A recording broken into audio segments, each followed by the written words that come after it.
Imagine you or your partner are in your second trimester of pregnancy. You just had a nice big dinner, and all of a sudden you feel muscle cramps. And you're holding your belly, and now you're hunched over. You're in terror. This is it. You're going into labor. You rush to the hospital and you find out what you're actually having are called Braxton Hicks. You indeed are not in labor.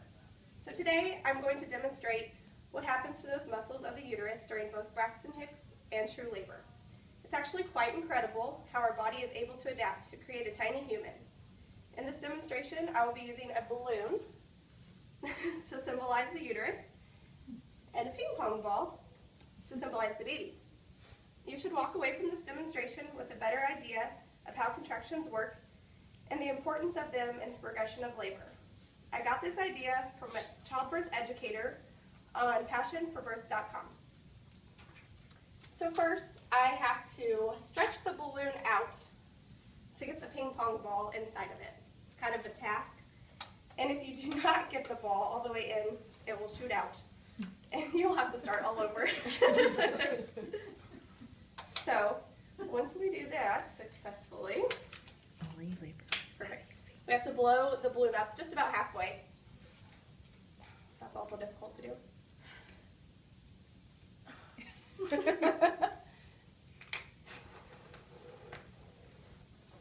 you don't want to do too much. But you do need to get the ball into the neck of the balloon. So again, this is the uterus, the ball is the baby, and this is your cervix.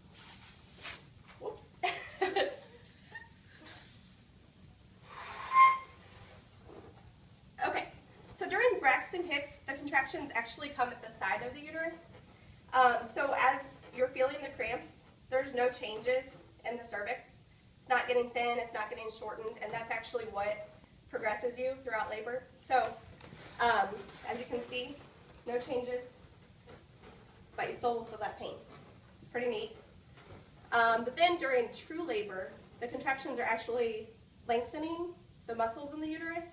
So all of the pressure is actually coming from the top, and it completely changes the shape of your uterus. Yeah. And so when you're talking about effacement, you'll hear that a lot. That's actually the thinning of the cervix. And as you can see, this area is getting thinner and thinner, and it's pushing the baby, or the ball, further down into the uterus. Also, you'll notice that the opening is getting bigger, and that's the cervix getting wider. So whenever you talk to your provider and they tell you that you're facing anywhere from 0 to 100%, that is the thinning. Obviously, the closer to 100%, closer to labor. And then the cervix is going to go from closed, which we all are when we're not pregnant, hopefully, to 10 centimeters, which is when the baby will come out. So as you're pushing, it starts to get a little scary, and this is where you need your support team. You're a little scared, like I am, pushing on this, wondering what is going to happen and when it's going to happen. And we have a baby. Bounces on the floor. Hopefully it doesn't fall on the floor like that. We have someone to catch it. All right. So, as you can see, the process of labor can be tricky. It can be quick. It can be slow. There are lots of steps that need to happen to encourage a smooth delivery of that baby. Thankfully, the human body is a machine well equipped for that task. I hope that you guys all learned something today and had fun with this experiment. I hope that you realize the difference between Braxton Hicks and true labor. And as a student, I've obviously learned about this multiple times, but just watching that demonstration brought a whole new light to it. As a mom, obviously experienced some of those things, and again, it was neat to just see a different side of that.